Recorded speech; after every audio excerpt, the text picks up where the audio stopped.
Okay, make sure to get your questions ready and let's get started. So, Heman, if you'd like to give us a bit of a introduction and general background. Um, sure. I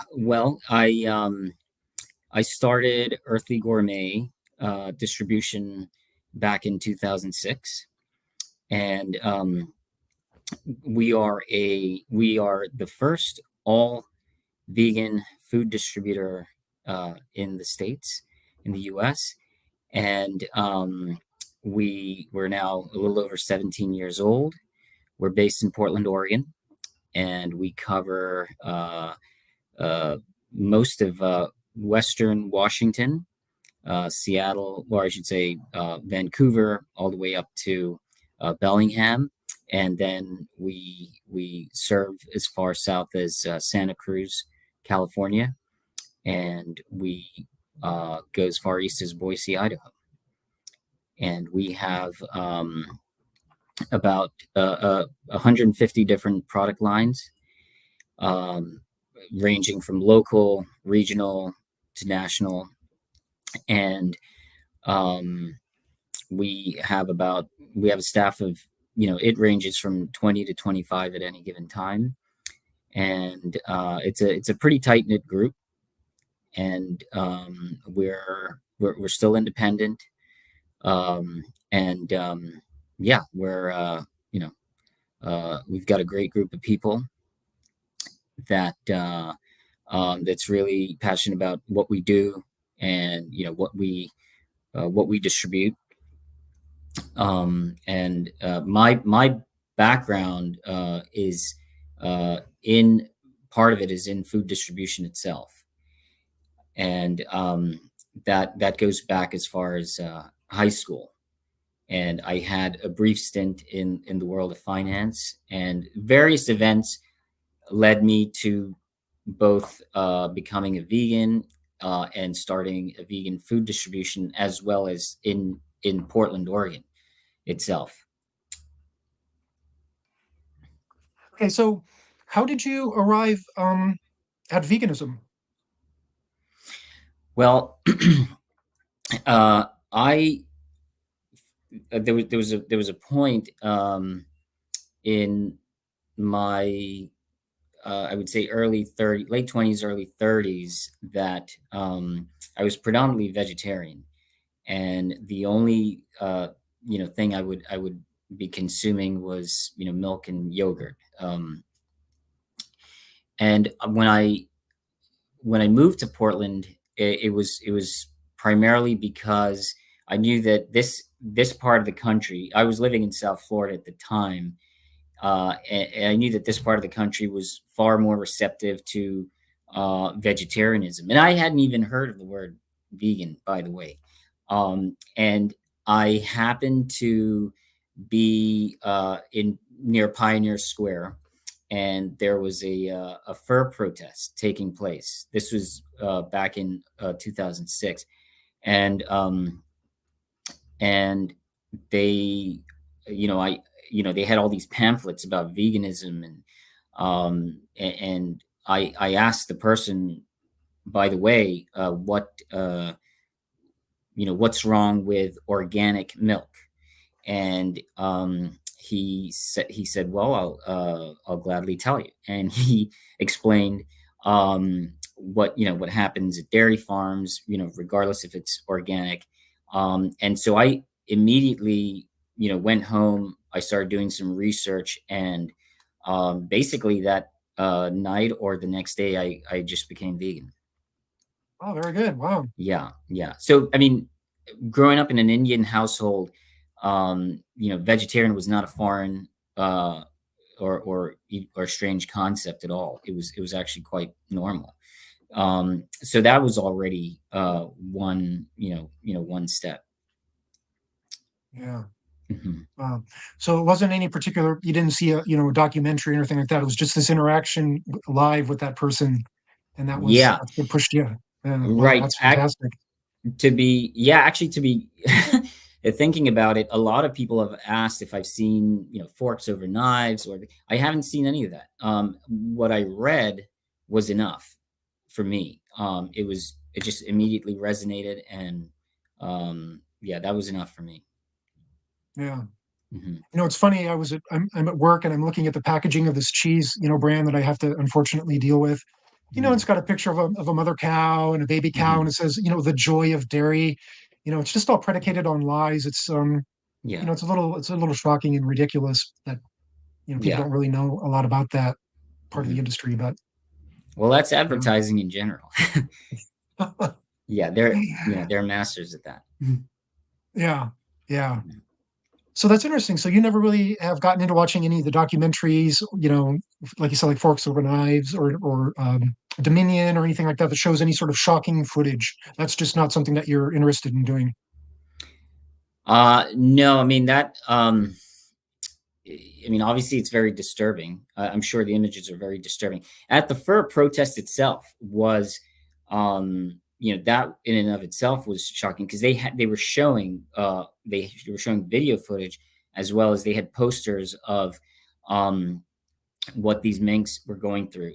So I didn't really need to see anything further.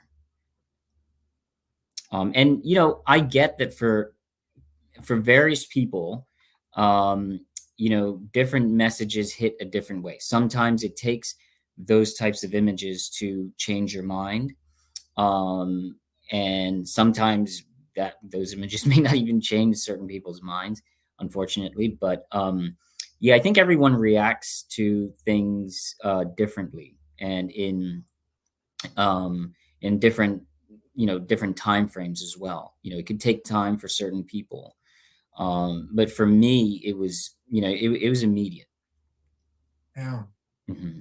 Yeah. I initially just read about it. I can't even recall what book it was. It might have been something Diet for a New America or whatever, back in like 2000, 2001. Hmm. I'm not sure if there was any documentaries that were, super popular back then, and I wasn't even really online. But yeah, I went vegan just by reading about it and, Mm. looking at the health aspects and the environmental aspects and kind of the whole package. And of course, Yeah. now I've watched some of those documentaries, and the images are rather disturbing. And I think sometimes those things might be a little counterproductive as they might lead Mm. people down kind of a more welfarist path. Just like, Hmm. oh, if we can change the conditions, then the use is fine. So I'm Yeah. not really sure how I feel about using those things in outreach or activism, but I think they can help a lot of people. Hmm. Yeah, there are different ways. There's different ways to communicate with different people.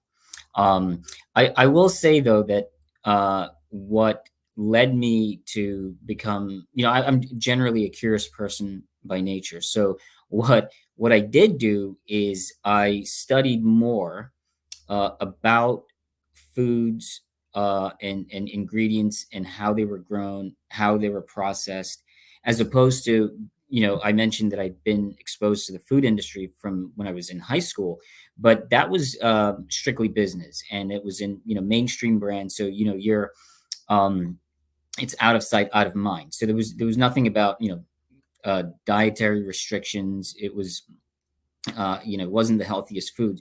So you're thinking about logistics and business, not really thinking about ingredients and whatnot. That was definitely not the concern of any of our customer base at that time. So when I did learn about veganism, um, what I started to do was delve deeper into how certain ingredients were grown and processed, and just the food industry in general. And there are I mean there are a lot of atrocities there, even without hurting animals. So that's there's certainly a lot to be worked on for sure. And the message, that's the biggest challenge, not just with veganism but with processed foods, and getting that to sink in with people. Um, when you initially went vegan, did you get much pushback or any sort of questions from friends or family or your social circle? How did they receive that? Not at all. Um, Family. Well, I didn't really have any friends here when I moved, but my friends, my close knit group of friends from the East Coast, and my family were quite supportive. Hmm. What m- my parents weren't. supportive of initially was the fact that I was starting a business catering to vegans, because Wow. they just did not understand that concept, and they're entrepreneurs. But it's for them it was like, well, why are you wasting your time? So and also in Portland, because Portland, for them, Portland was small, or small, and but that didn't really phase me. But as far as uh when I would go back, they were extremely accommodating. And this is okay. So well, you can't. You used to love yogurt and have this with yogurt. So here's what we'll do instead. And they would, yeah, they would, have the same thing, which I'm very grateful for, because I've heard, over the years, a lot of people that I've gotten to know here, um, they have not been as well received going back home, because people talk about going back home for Thanksgiving or other occasions, and their family have not been as receptive towards their decision. Yeah, my experience has been, most people just don't even seem like they care. A lot of my friends, they just didn't really say anything about it. My family didn't really say anything about it. My mom had a little bit of concern initially for, health reasons about, of course, protein and that sort of Yeah, thing. But, yeah. she was generally supportive and just kind of took it in stride. So I thought that was good. Hmm. Good. Yeah. Yeah. Yeah. That makes a big difference. It makes a big difference. And my both sister and mom were already vegetarian at the time anyway. So again, this wasn't too far of a step, or a concept for them anyway. And has it influenced any of them to include more plant-based food items, or has anybody else gone vegan, because of your impetus? Yeah, my niece, Oh, she's been vegan, and trying, and I know she lives in South Florida, so it's very challenging there. And my other sister, who also lives in South Florida, I know they've given it a try for a while, and she was, off and on, sort of off and on. hmm. But they're not like, no one in the family is like, oh no, this is gonna, I gotta have this. When they visited here, or I go over there, it's, hey, all right, we'll try it. Let's give it a shot. And quite Oh, often, more often than not, they're like, "Oh, this is fantastic." yeah, Mhm. yeah. Vegan food's come a long way. It certainly is. Pretty much covers all the bases and hits all those spots. Yeah, it has, and it's still continuing to evolve. Yes. Mhm. Yeah. So I'm sorry if I missed it while I was having my technical issues, but so how did you initially start Earthly Gourmet, and how did that come about? Sure. The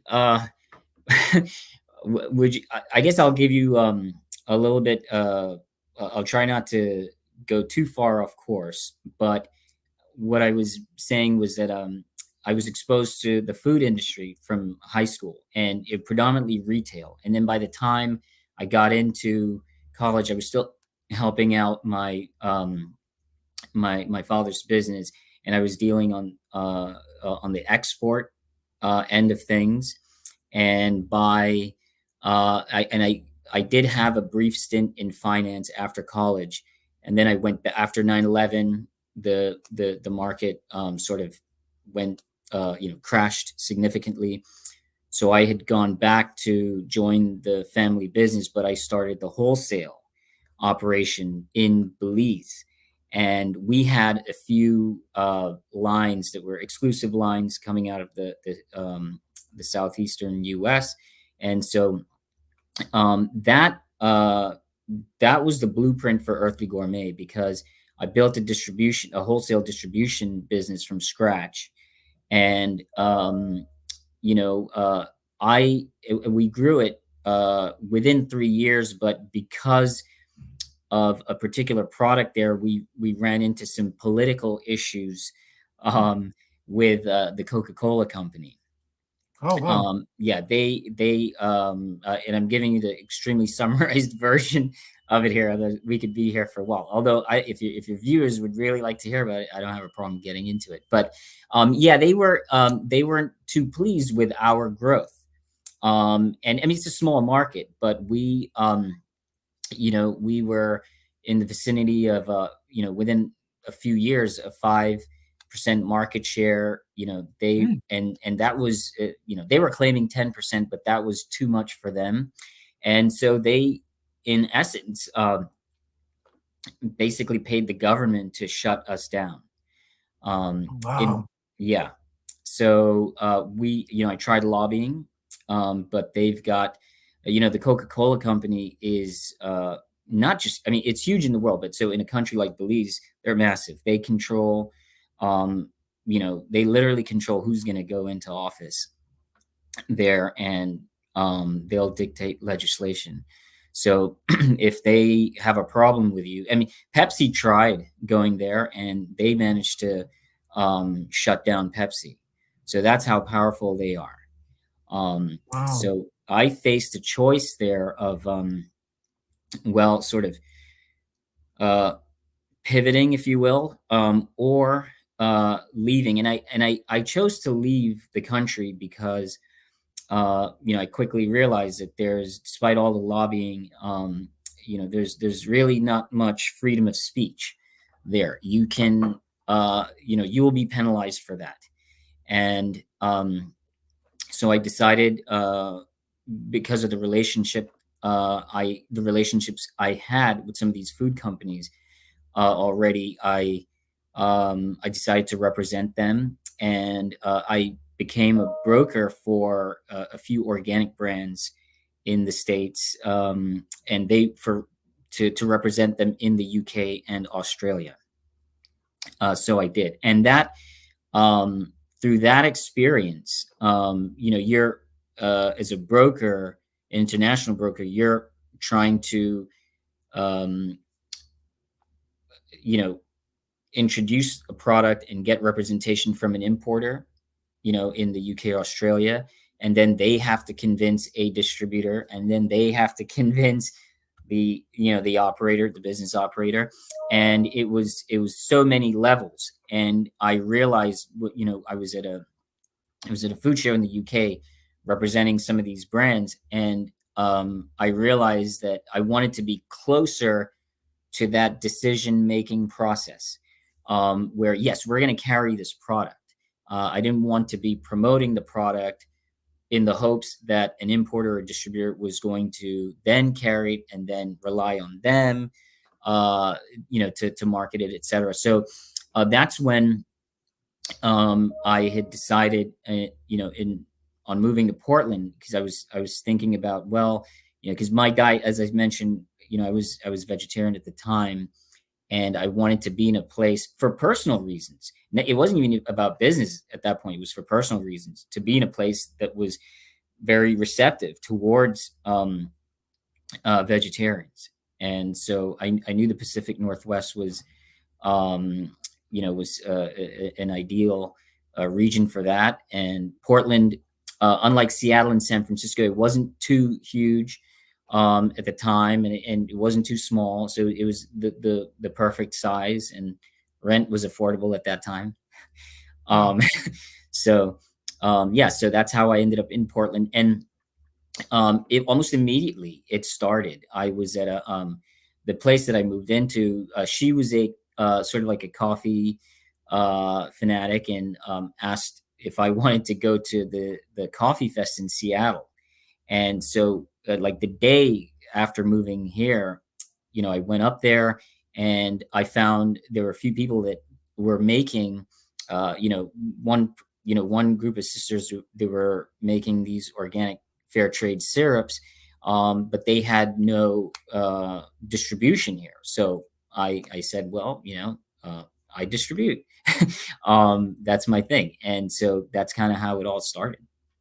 Mm. And then, not too long after, I wasn't really carrying any, not it was less than a handful of items that just happened to be vegan, like the syrups, for example, tea, and a few snack items like ginger chews, etc. But it wasn't too long after that I ran into that fur protest that made me decide, hey, well, this is the not just the way I'm going to go personally, but also for business as well.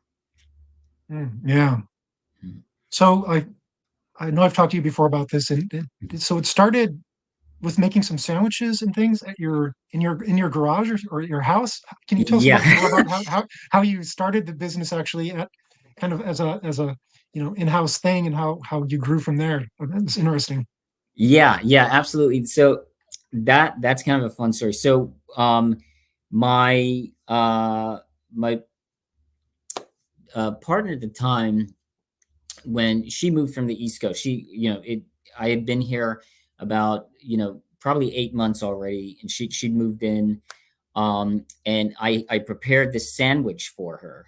It was Dave's Killer Bread. Dave's Killer Bread was still independent at the time, and I made this pesto, and it was just a pure vegetable sandwich. You had tomatoes, avocados, spinach, etc., and carrots and cucumber, and I fed it to her, and she was like, "Wow, this is amazing." She's like, "You should be selling this." I was like, "What? What? Selling sandwiches? Like, where?" She goes, "I don't know, just wherever." So, now we weren't. I mean, I still had about a handful of items, so um, and not a whole lot of accounts. So I was already depleting, a good chunk of my savings I'd invested in inventory, and so we said, okay, what we did initially was like we we lived near St. John, so across the bridge on the west side, there's the Northwest Industrial Park, lots of factories and offices. So we went door to door, trying to sell these sandwiches, and one of them had hummus, and the I was so shocked when I walked into this one place and I explained what it was. The guy asked, "What is hummus?" And I was like, "Really?" I did not. I kind of thought everyone knew about hummus, but apparently not. So we someone, after we had a little bit of sales, um, from some of the businesses there, but someone alluded to us that, hey, you should be selling these at the co-ops because they don't have a deli. And I was like, oh, okay. So we approached Peoples in Alberta and Food Front, and then at the time, a Food Fight as well. Um, and they because all those stores did not have delis, and we started selling the sandwiches there, and they were doing quite well. And then with the co-ops, what we did was we decided, since they didn't have a deli, we could make soup as well.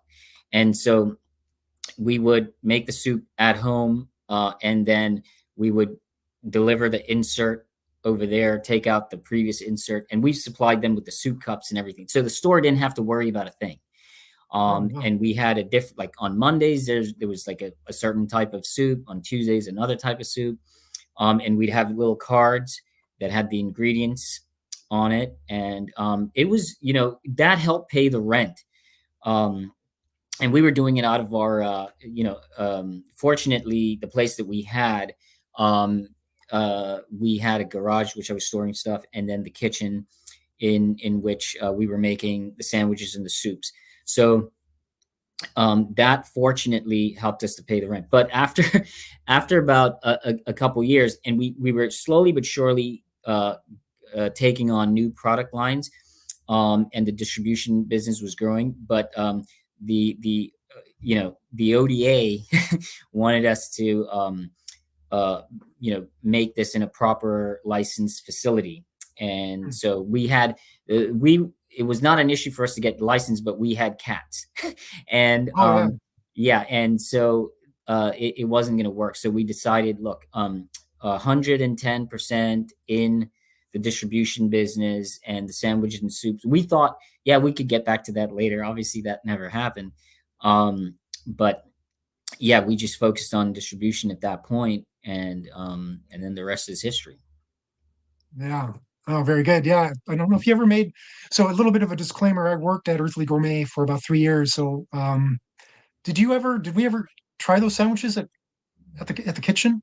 Well, I mean, I think a variation of it, because when they would make the pure veggie sandwiches, I mean, obviously not. I don't think that we were doing Dave's Killer Bread by that time, um, but yeah, it's some sort of spread like hummus or pesto and tomatoes, cucumbers, spinach, etc.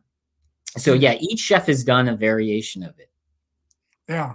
Yeah. I met Dave once. He was still delivering bread, personally, like out of his van, just going to the All right. stores and stuff. I met him in a parking lot of like a thriftway or something one time. Oh, really? Yeah, yeah.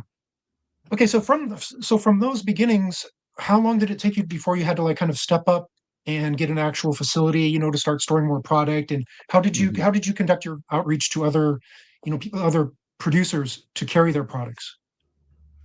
Yeah. So as I mentioned, we were operating out of our garage for a while, and we managed to find our first warehouse in April of 2010, and in Southeast Portland. Now there was a uh, before then there was a cold storage that we were storing our frozen and chilled products at, and then there was another sort of dry warehouse that we were storing dry product at, because we did grow out of the garage, but we weren't able to find, or we weren't even able to afford our own warehouse when that happened. So we were just renting space at two separate warehouses. One was a cold storage, one was a dry warehouse. And how we got our vendors to sign on was we were very fortunate because of course the larger ones want you to bring on a minimum of 2,000 plus pounds, which we did not have the volume in the early years for that. So it was a multi-pronged approach. So a lot of door to door, sales, and we build the trust of our clientele, um, in that they wanted to see us carry more product. So they would ask, "Hey, could you also get this?" So while we were doing that, we were going to these potential vendors and saying, "Hey, look, we're new, but we're growing, and we're not going to disappoint you. We're behind your product 100%, and we all we ask is you just give it a try." And so many of them were very receptive. They were actually, I have to tell you that quite a few would say, "Wow, there's no one doing what you're doing." Because most everyone would be used to dealing with a UNFI or a large broad scale distributor like Cisco or FSA at the time, which is now US Foods, that had very high minimums and barely had anything that was actually vegan, as far as like the meat and dairy alternatives, etc. So at that time, I didn't really think much about, there's no one doing what we're doing. I was just more focused on how do we um, how do we make veganism or vegan foods uh, as accessible as possible to as many places as possible. And I always think about, the family who, let's say family of four, where, at least one of the members might be vegan or may have a health dietary restriction, and they go out to eat. And, my goal was to target as many places so that that person, whether it be, vegan for ethical reasons or have any sort of health issues, um, could actually go and enjoy with their family. Mm. So at this stage of the game, is it still you and your partner doing like all of this work and outreach and that sort of thing, or have you started to take on employees? No, no, it was still us. It was still us up until 2011. Mm. Yeah, 2010, we got our first warehouse, and we had some, you know, it wasn't too long before we were able to get a part-time driver and then eventually a part-time warehouse person. And then, yeah, then it just, grew from there slowly but surely. It Mm. was like one employee at a time. So how big was the warehouse, if you can remember? Like, I know you said it was kind of split up into different storages, but the first kind of combined warehouse where it was all kind of under one roof, how many square foot was that, or is that the location you're still in, or have you expanded? Um, we've expanded, but the original warehouse that we opened, or that we moved into, was about 5,000 square feet, and we had to build. Uh, by that time, we were actually producing cookies, which you are very familiar with. Oh Um, yeah, yeah, we had to build an enclosure, because this we were fortunate to find a place that already had an existing walk-in. It was a bagel company that barely lasted, a moment. They had a, a walk-in refrigerator, a cooler, and then they had triple sinks, etc. So it was great because it was plumbed out. But we did have to create an enclosure, for as part of the ODA guidelines. So we did that. We were able to bake as well as repackage products from bulk, 50-pound to 5-pound sizes there. And then we were able to store all our chilled product there. We still had to go to the cold storage for the frozen product. But it took a couple years for us to, be able to afford our own walk-in freezer. We built that there. And then it wasn't too long after that, by early 2014, we moved into a facility twice that size, which is right around the corner, the one that I think you're very familiar with. yeah. Yeah. And so we do have our own production facility here, where we make cheeses, we blend tea, we repackage. Um, and then we have our proper walk-in freezer and cooler as well. So that repackaging and kind of really catering to the needs of your clientele, has that always been kind of a part of your outlook and vision for the company? Like, not everybody wants to buy 50 pounds of cashews at a time, especially small Exactly. places starting out. Exactly. Yeah, that's the one thing I have in mind. Is like, I think about the food cart, right? And someone who will more than likely not have enough space or storage for a 50-pound bag. I mean, they could, but it would be kind of a nuisance, as well as cash flow wise, is not necessary. So we break it down to 5-pound bags, and we have a very convenient location for them to will call if need be. And so I'm a big advocate. There's multiple facets to this business other than just being a vegan distribution company. I really am a big proponent of removing barriers for small businesses. So anything that would help them reduce cash flow, I should say improve cash flow and maximize space, is key. So we have the business is designed with very low minimums, and we sell products by the unit. Most of our items by the unit. We don't necessarily force them to have to get it by the case. So we try to make it as convenient as possible for small and startup businesses. And another thing that we we don't do, compared to like almost every other distributor, no matter where you go, is they give breaks to larger buyers, and higher, more frequent buyers, and they have different price levels, based on the volume, not even of the product, based on the aggregate total that customer is purchasing from.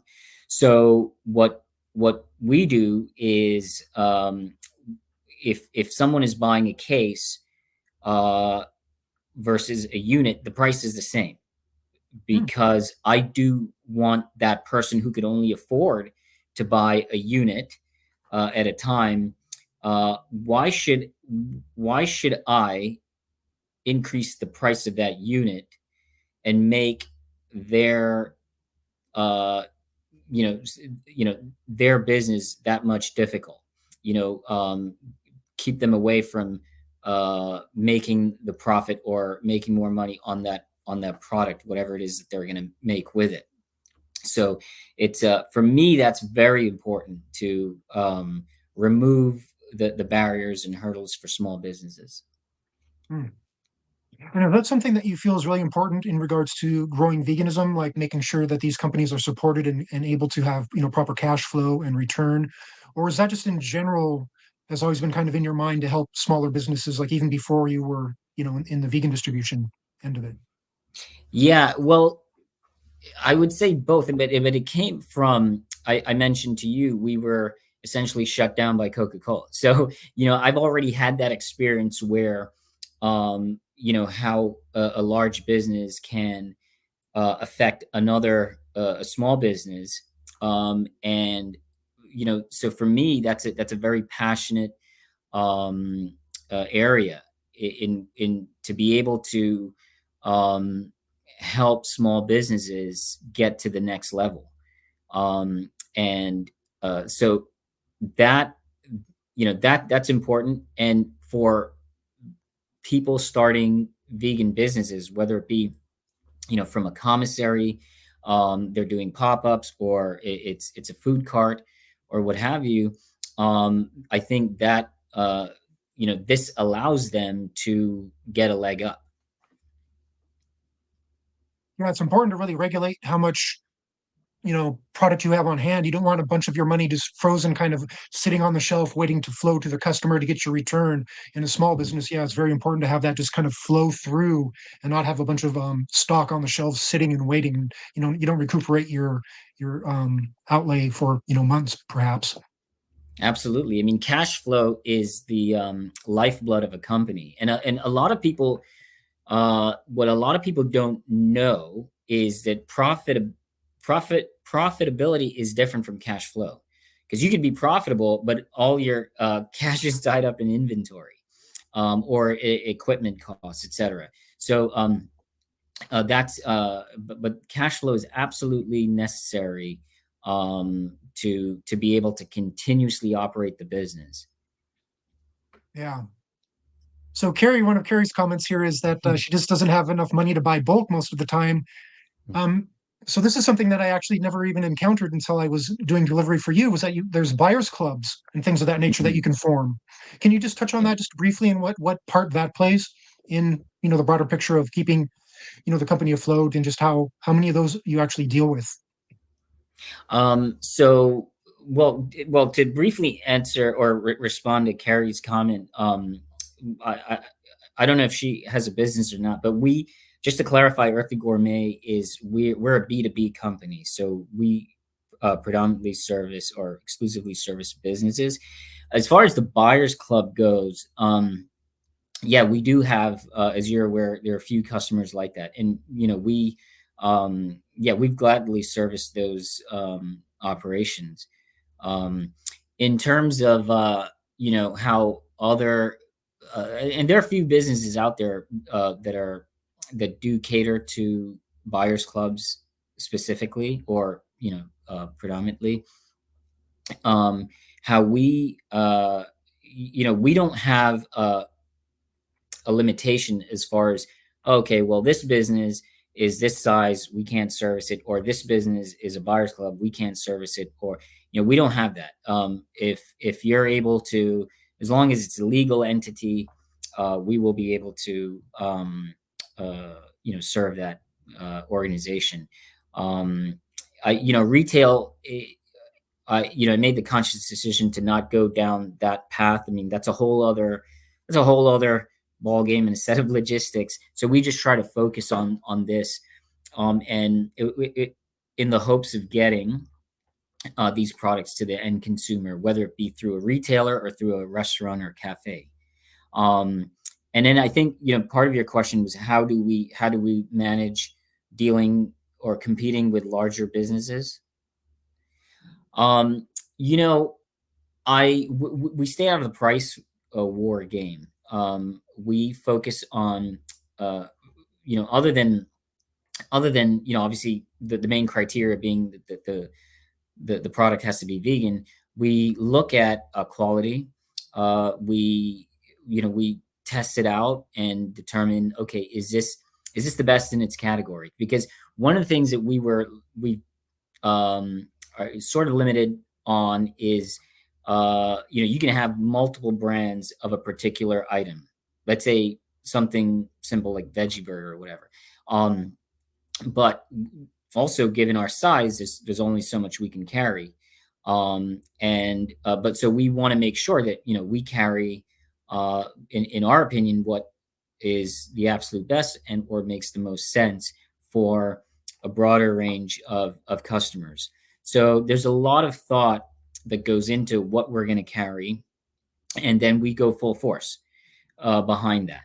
And we don't really think about, I mean, obviously we have to look at, okay, well, what are our operating costs, and price it very reasonably. And we've been pretty transparent about our margins.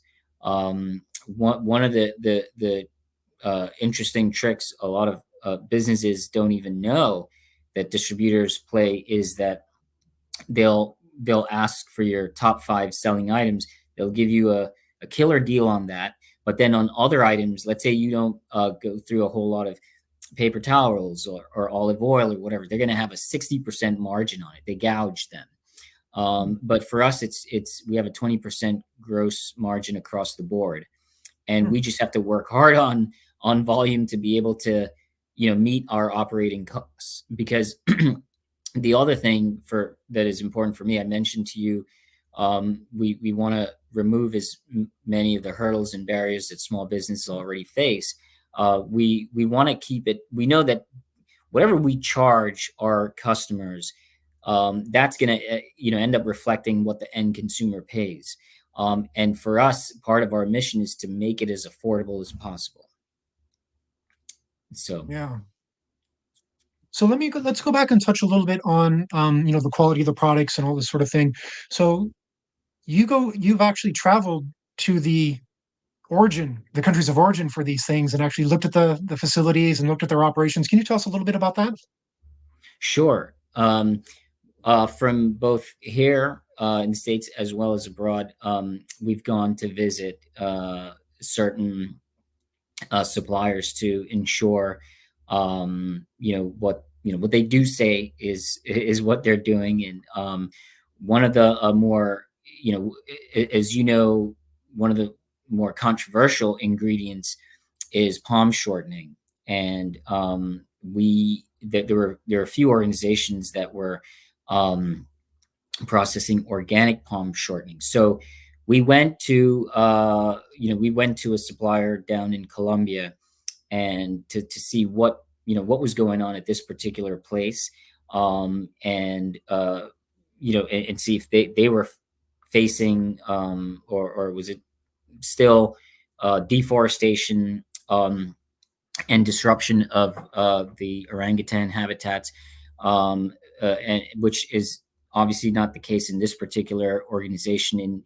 In Colombia specifically, when after they had the banana massacres of the 20s, um, through the Chiquita Banana Company, they had basically essentially destroyed all the banana plantations. So, and they moved operations to they invested heavily in Central America. This was partially because of the uprising of the farmers down there in Colombia, because of the poor treatment of farm workers. So when they decided, oh, there are other Central American companies that is going to sort of toe the, back then it was called United Fruit. So that they were going to sort of, the government was not going to have a problem with how they treated farm workers. They invested more of their operations in Central America. Hence, that's how they came up, with the term banana republics.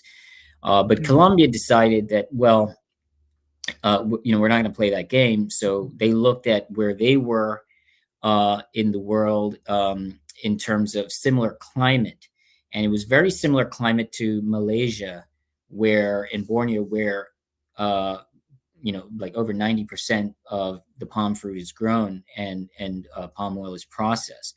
So they started doing some research back then in terms of being able to grow it there and harvest it there. And what they did was it was plantation, so it wasn't this native forest per se in which that they were harvesting this or depleting the resources from. It was essentially a project from scratch, and initially it was used as it was grown for the cottage industry of we found for soaps and then eventually for fuel. And then by the 60s, they realized, oh, well, this is, could be used in food as an edible oil.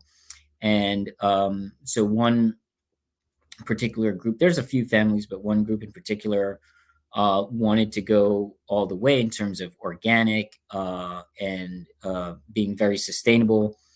So they started that process, and it was a decades long process. It wasn't something that happened overnight.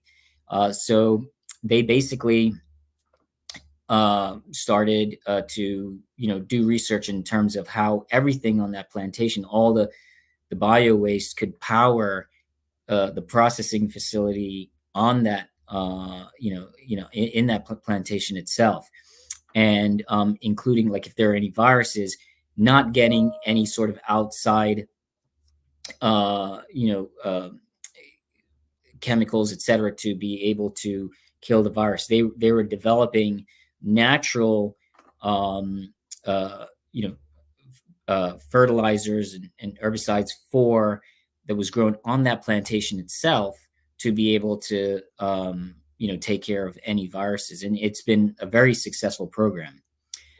So we went there back in 2016, and they were very gracious to show us from the very beginning how things are grown and processed there, and the farmers that they have partnerships with. Um, and so now a majority of their of the palm fruit grown there is for palm shortening, for organic palm shortening for food processing companies in the U.S., Europe, and Japan, and then the rest as it still goes to making soaps as well as a very small amount to biofuels. So that's one example. This year, it was actually late last year, felt like this year, but we visited our date supplier in near the Coachella Valley.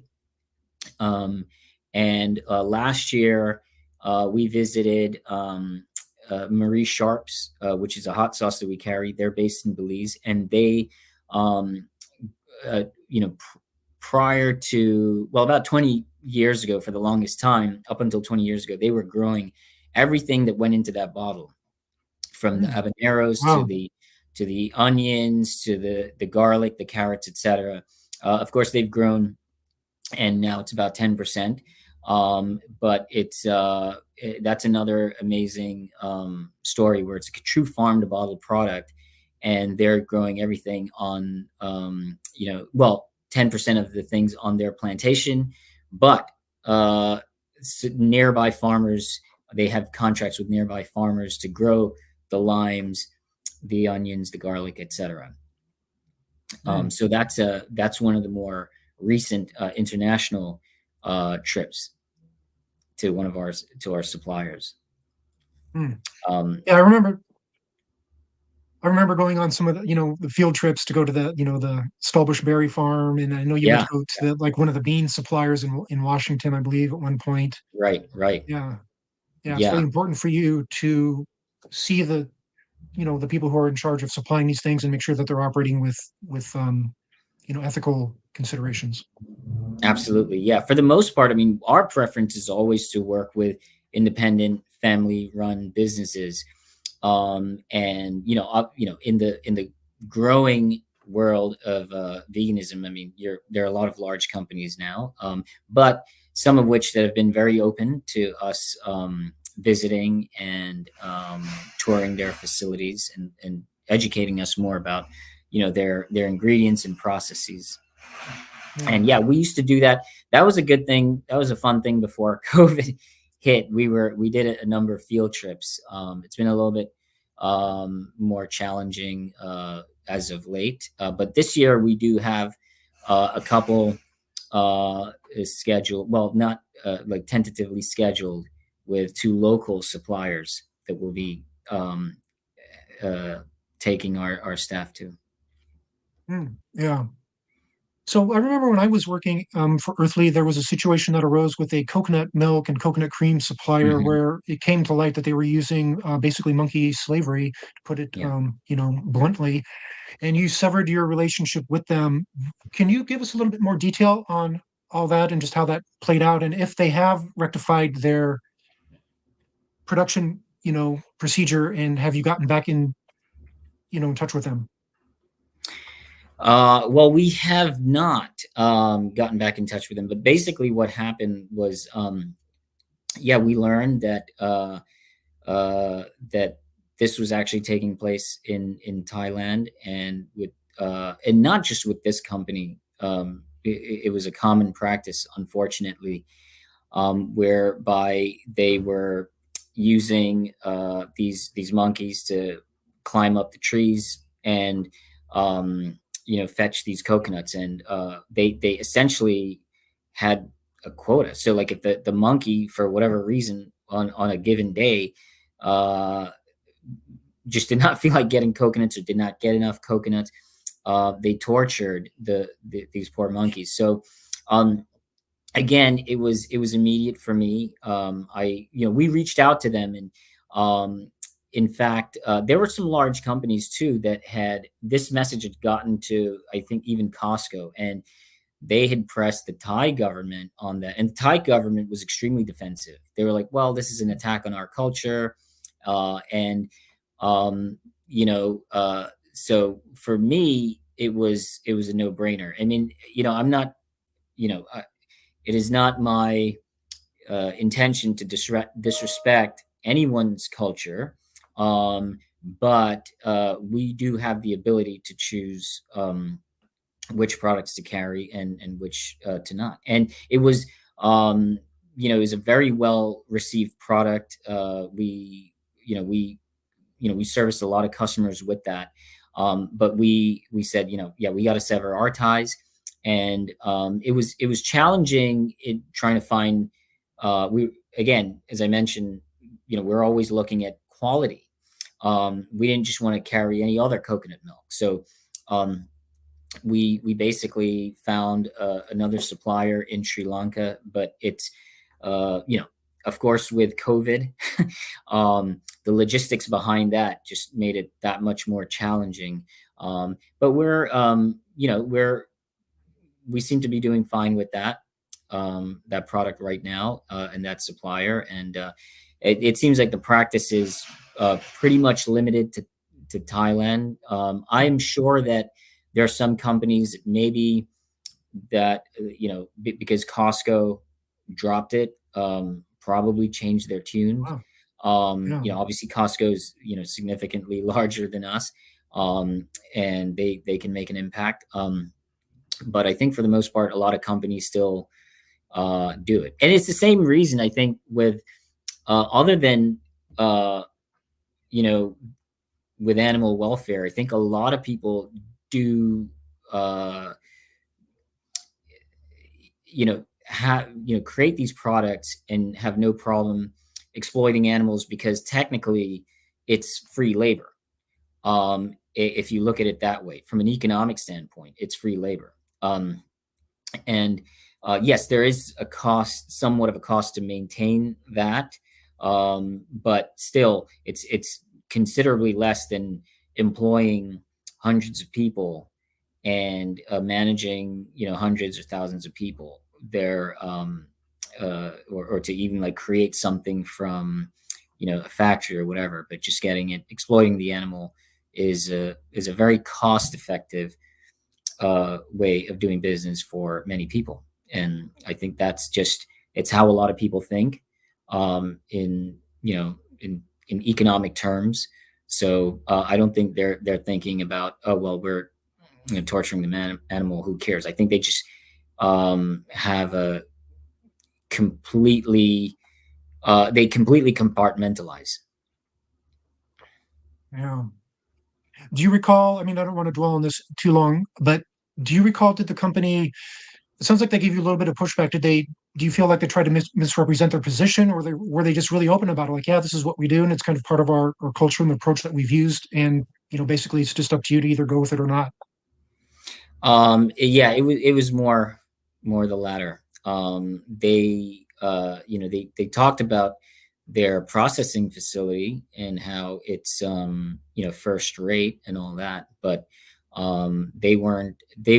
they did not hide the fact that they used monkeys, and they didn't seem to affect them one way or the other, that we were going to drop it.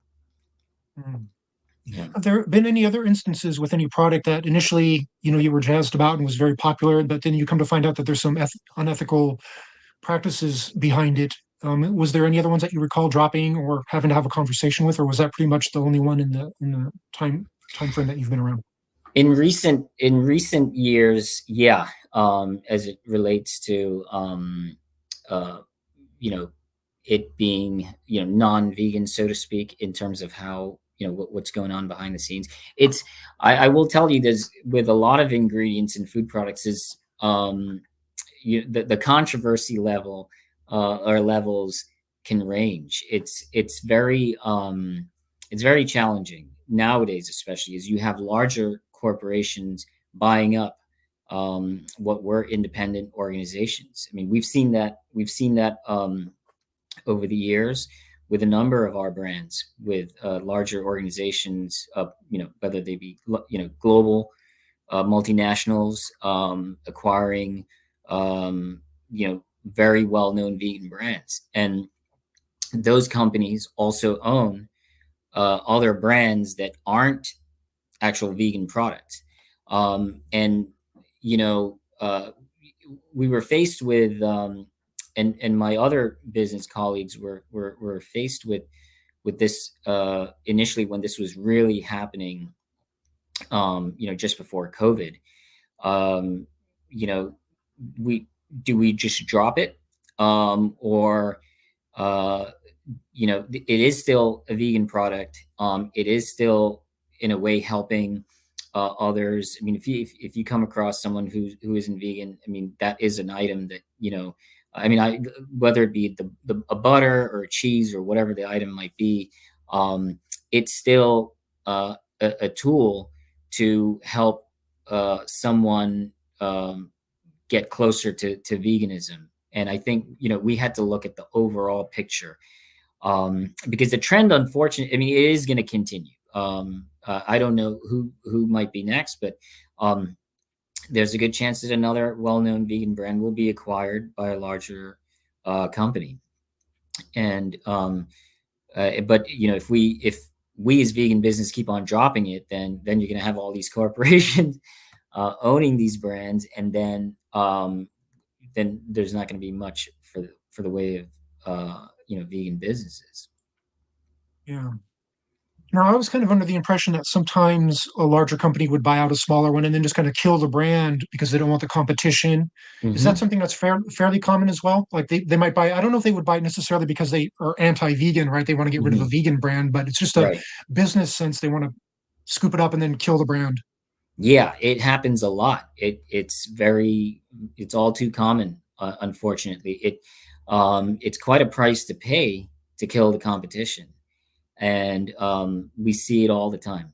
I see it all the time. Yeah, I mean, I think one of the more recent examples is the Goba chocolate. I don't know how many people remember that, but it was very well distributed, at least here, and Hershey's bought it and a number of years ago, and all of a sudden it disappeared on the market because Hmm. it's not like Hershey's had an organic version. I mean, to my knowledge, at the time, But they wanted to again have zero competition, you know. Yeah, I So recall, didn't that happen with a popcorn company that used to distribute a couple of their flavors and then they got bought up and then it's just like the brand we didn't carry it anymore. I don't remember the specifics yeah, of that. absolutely, yeah. Masala pop, that was a very good seller for us, a locally made product. Um, the owner, when she sold to a, it seemed like a strategic purchase because that company made um, chips and snacks, and in particular in that type of bag. So they had the processing facility and equipment and infrastructure for it, as well as the distribution channel. So it made all the sense, from from a strategic standpoint. But within a year, they discontinued it. And from in speaking with the owner about it, it was more because it was a harder sell for them to their Oh, existing distribution channels. So that product was in New Seasons and Whole Foods, etc. But they were focused on smaller towns outside outside of Portland, and like at more rural stores where it's the price is going to be too high, and also the interest is not there, or certainly not at the level as you'd find in Portland or Seattle. yeah. So they look at that, they just look at those numbers, and then they pull the plug. Hmm. Yeah, that was So unfortunate. I really liked that brand. It was really great. mhm. It was popular, like you say, it was very popular. Yeah, I love Masala Pop. There were a lot of we had a lot of really really good products that ended up disappearing. Falafel chips is Mm. another one, Hmm. that I don't know that we had that when you started, but that was almost a flagship retail product for us, and that was something that I don't know if I want to use the word evolved over time, but it became even more processed. It was a very clean product initially, um, and over time they just continue to cut it with uh, inferior ingredients, and once to try to get it to become more affordable in bigger stores, like Kroger, etc. Hmm. So unfortunately, that also happens. That's another thing. That's where we've also seen plenty of that, where the product will start off fantastic. They're using the best quality ingredients, and then as they grow, there's a lot of pressure from the larger retailers that will say, well, we need it to be more affordable, which I understand. However, that's when they start compromising with the ingredients. Um, Yeah.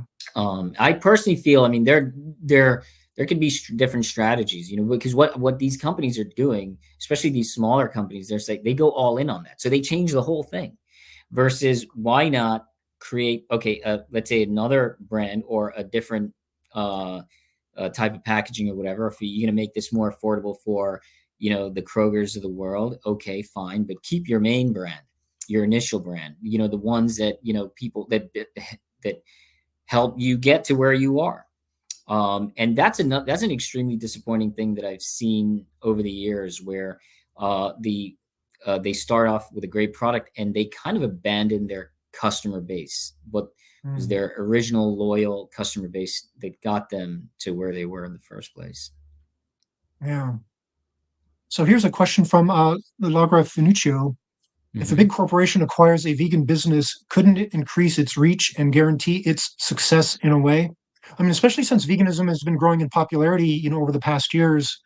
I guess it's just like you've said, it's just a matter of crunching the numbers and kind of looking Hmm. at what it does and what their markets are. And they might not even really, care about veganism or anything like that. Right.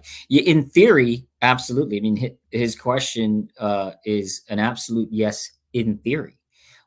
If you look at, I think it would make sense if that large corporation is distribute. Let's take mayonnaise as an example. So if you're already making a mayonnaise, mainstream product, and you acquire a vegan mayonnaise company, and you push that through the same channels, so that store or your customer can now offer both, I guess, a conventional mayonnaise, and then a vegan mayonnaise next to it, or in the natural foods aisle, that make and then and also the retail channel, that makes sense. And yes, they can increase its reach and guarantee its success by pumping all the marketing dollars into it. But we have seen some pretty bizarre purchases where uh, the large company acquiring the vegan company, they're not even in the same line, so they're not even making the same things, and then they also have different channels. So the large company focuses more on retail, versus the vegan company had a greater food service movement, and it killed. I mean, we're I can't really name names right now, but unfortunately, we are witnessing this with a few of our product lines. As a larger organization took it over, the logistics behind it have been essentially decimated. Um, so that's the main issue. And again, I could go off on a tangent here, but this often happens when you have an outside consultant or investment bank who advises that large corporation to say, hey, this actually will make sense, because you just need to get your foothold in the vegan market. It's a growing market. It doesn't matter that you're not making the conventional version, but just get your foothold in, and because the consultant or investment bank is going to make a lot of money from that deal. So it's really not. They don't really have skin in the game long term. So that is a large part of it. You don't have. It's unfortunate that you're not going to have a CEO who looks at it and say, okay, well, I think this is going to be good for our business. This is what we need to do. I think it would really take that, but unfortunately, there's outside influences at play here that enable these terrible business decisions. Hmm. So I've watched a couple of things on YouTube recently where it was, I think, in England, and the interviewers were talking to vegan activists or vegan proponents, and they were saying that, like, a lot of these products have started to fail. They claim that interest is waning in veganism, and they want to sensationalize it and say, veganism is dead or dying. Mhm. What is your take on that? Like, brands come and go, but they're kind of intimating that there's been a really big downturn in a lot of the more the more popular brands as of late, and they view that as a decline in veganism itself. No, I think that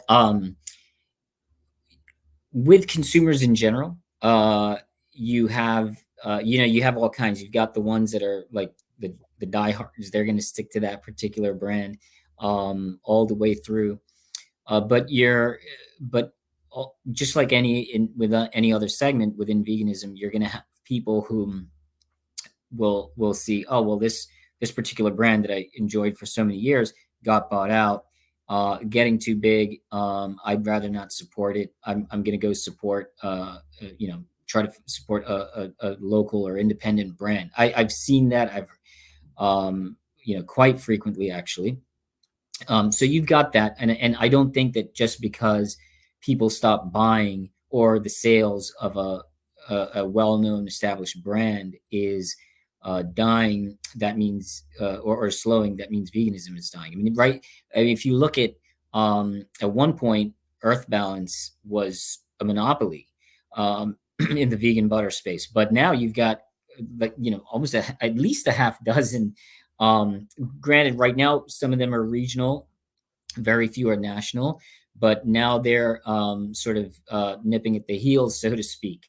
So of course they're going to take away market share, and of course that's going to affect Earth Balance sales. So I don't think it's because veganism is dying. I think it's just there are more choices available now.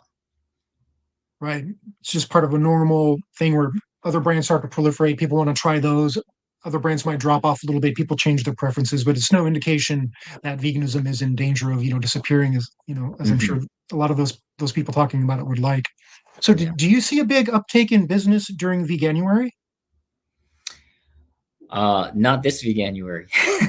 Oh um, gosh. But I think we faced here in Portland specifically, we faced quite a number of challenges. First of all, it's been traditionally, yes, January has been slow, except for like our juice bar customers. They experience an uptick, but Hmm. this year not so much. I think a number of contributing factors. I think inflation has really hit hard. Um, as I was mentioning earlier, that at the grocery store and other staples that consumers get, especially over the last year and a half, they've been hit pretty hard. And so that reduces their disposable income. So now they have, they're not going out as much. And when they do go out, there's only so much they can spend. And so that has been reduced considerably. In the restaurant industry overall, post COVID, has you know has taken a real huge hit. And um, in the Pacific Northwest specifically, more so than anywhere else I go, Portland and Seattle, they definitely have, we've experienced an avalanche of vegan businesses closing. Hmm. And so, and that's a number of contributing factors. Labor, the high cost of goods, and there's only so much they can raise their prices before a consumer would be like, well, I'm not going to pay X amount for a sandwich or this particular dish. Especially when I have a limited amount of funds now from being burnt at the grocery store or whichever. So yeah, that definitely has affected it in a big in a big way. um, but that's not to say that veganuary as a whole is dying. I don't have any specific statistics on it. I don't think so. um, like I said, the juice places usually do well because everyone, they're getting started on their New Year's resolutions. But I think it's a confluence of um, circumstances in terms of inflation, labor issues at places, and yeah, just we also had some not the best weather, and that forced a number of businesses to shut down for almost an entire week. Wow. Yeah, I mean, that can be really devastating to a small business or one that's relying on a very niche market, very local sort of Hmm. vibe. Yeah, that can be just crushing. Yeah, Yeah. yeah, Hey, I it's want been to go back a devastating. little. Sorry. I want to go back and touch a little bit on some of the other things that Earthly Gourmet has branched out on. You mentioned briefly that you've gotten, of course, the sift cookies and I Hmm. believe Hmm. tofuna fish. Correct. Yeah, so you're interested also in acquiring um, vegan companies, and that's become part of your business outlook and business portfolio, so to speak. Do you have any further plans to keep that up? Well, if it makes sense, if it's a strategic purchase, both the cookies, Sift, which is now branded as Earthly Gourmet, and Oh, then yeah, and we our tea line, which was actually one of the original product lines we carried, is now branded as Okwa, and also Tofuna fish. So these were all circumstances in which the the founders, you know, their their circumstances changed. Either they were having a child or having to move back with a family out of state, et cetera, and couldn't run the business. So we were already distributing for them, and they approached us, and it was a natural fit. Um, and so yeah, we are we're it's not that we're actively looking, but we're always open. We're always open. I mean, if we're approached, yeah, we'll look at it very seriously and see if it makes sense for us. hmm, Yeah. I see. So another interesting aspect of Earthly Gourmet that I really appreciated as an employee was that you actually have a in-house chef that prepares food for like the whole staff. and we're not just talking like just one thing. They make like multiple meals per day. Can you talk to us a little bit about how you came up with that idea and um, how it's received by other businesses? Like I know some other companies that do that, but have you ever seen that anywhere else? Well, so growing up, where I did, my father was he was a big advocate about of also feeding staff, and he's I don't, I guess you could say he's sort of a foodie, but yeah, and that seed was sort of planted in my brain, even though I was not as interested in food in my early years, both as a child as well as a young adult. Um, when By the time we moved into this facility, uh, by 2015, I mean, it was all hands on deck. A lot of us were, working here from morning to night. It was fast growing, I, and we also had non-vegans who were coming in, and in particular, we had people from other countries through the IRCA, which is the International Refugee Community Organization here. So we had people from Afghanistan, Ukraine, Somalia that worked here at different periods, and also other non-vegans. So I I thought, okay, well, you have these people who are, number one, going to be educated about America, about doing business in America or working at an American company. And now it's a vegan company. So it's like there's all these things to learn. And I thought, well, if we can have a food program to feed, our staff who's, working long hours, and also to hopefully educate non-vegans about the ingredients that we carry, and its multiple applications. I thought that would be an ideal scenario. And one of the people that was working with us, he was from Afghanistan, and his wife was looking for work, and he asked if I had a job opening for her, and I asked, well, could she cook? And he said, absolutely. And that's kind of how it started, and it was an interesting challenge because, she is, she does, her English was, she was obviously new to the country, so is not, as fully developed. And obviously, I was not an expert in Farsi or Pashto, and so this gentleman was translating. So it was an educational experience for all of us, and so that's how that started. That was I want to say October of 2015, and since then we've had a variety of chefs from different backgrounds and different cooking styles. So, but of course, the criteria has always been that it has to be 100% vegan. Mm. Yeah, Yeah, I remember you going in there a few times and putting your hand to task and making the food yeah, for people when the chef had to call out or they had to yeah, maybe be, put into a driver position or another position. Is that something that yeah. you're personally kind of passionate about? Do you like to cook? I do. I do. Unfortunately, I don't get to do as much these days, given my schedule. But yeah, I actually love. I do enjoy cooking. I think it's very therapeutic Mm. for me. So Yeah. and yeah, so I've had to do that on several occasions, just stepping in, and I keep it as simple as possible, but and yeah, and hopefully they've all liked it. So um yeah, we make it work. I think we have uh, our staff fluctuates anywhere between 20 to 25 individuals at any given time.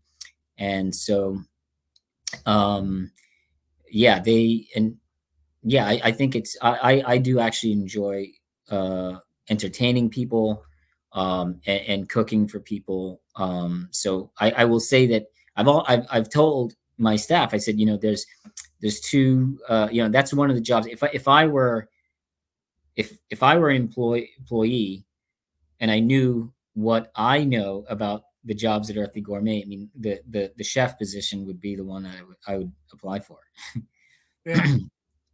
Yeah, because you have a lot Yeah. I more always, creative freedom there. yeah. And most, if not all, the ingredients are drawn from products that you carry there. I mean, maybe some spices and other things are brought in from outside, but if I remember correctly, most of the ingredients are actually things that are sourced from Earthly Gourmet. Exactly, exactly. Yeah. Most, pretty much all the staples, and then the chef gets produce from various markets, and some spices from various markets about town. Yeah. And at one time, didn't Earthly Gourmet carry like fresh produce as well? You may have already touched on this while I Yeah. was cut out, but No, I hadn't. But yeah, that was an interesting time because when I first started, I mentioned to you that I was, one of my missions was like I have to get into as many places as possible to be able to reach as many, vegans. And I thought, in the early years, I said, produce is one of the ways, and we decided to focus on strictly local produce. And it was actually, I think I was just discussing this with some of my staff earlier today. That the farmers, they're great. They were growing beautiful produce, and we didn't really work. I mean, probably the maximum range was about 50 miles out of Portland, if that, hmm, but all very local. But it was logistically, it was quite a challenge because if we place an order for a product that comes out of a factory, we know what the lead time is, we know what the expected date is after we arrange freight, etc.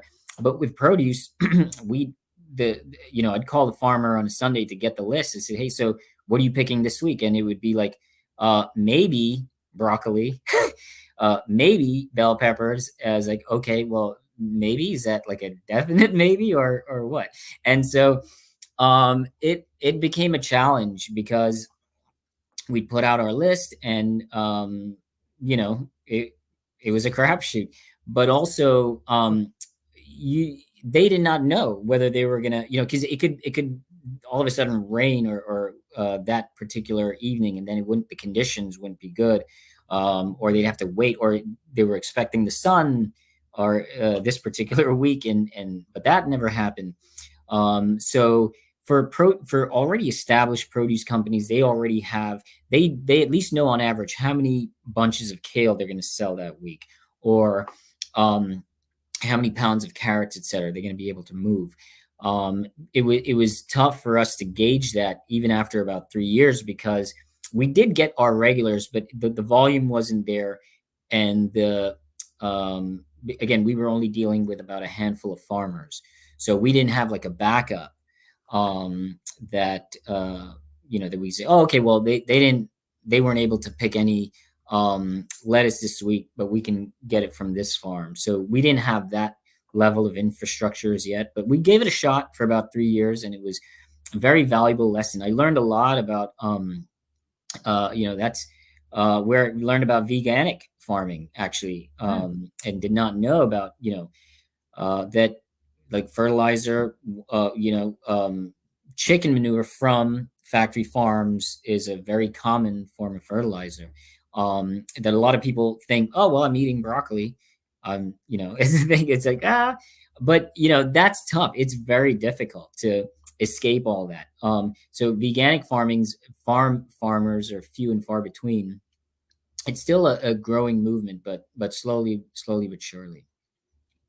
yeah, I've heard of it. And I've seen a few videos online and looked at it. And it's a fascinating approach. No-till soil, management and crop rotation and things, and just being very careful and not, employing any sort of crop protective measures to kill, potential animals that want to come and, eat the crops and things like that. Yeah, that's a great movement. I hope it really takes off at some point. It would be fantastic. Yeah. Have you ever employed an outside or had a contract with an outside like marketer I was watching the Glenn Mercer show the other day, and he had somebody on named Sandra Nomoto, who's an ethical marketer of cruelty-free businesses for cruelty-free businesses. Have you ever heard of such a thing, or have you ever used that to get other ideas on how to grow Earthly? Well, I mean, I'm very familiar with, hiring outside marketing help, whether it be through brokers or an agency. But we've always tried to grow from within. So I feel that our operation is very unique, and there's quite a number of product lines and stories behind those product lines.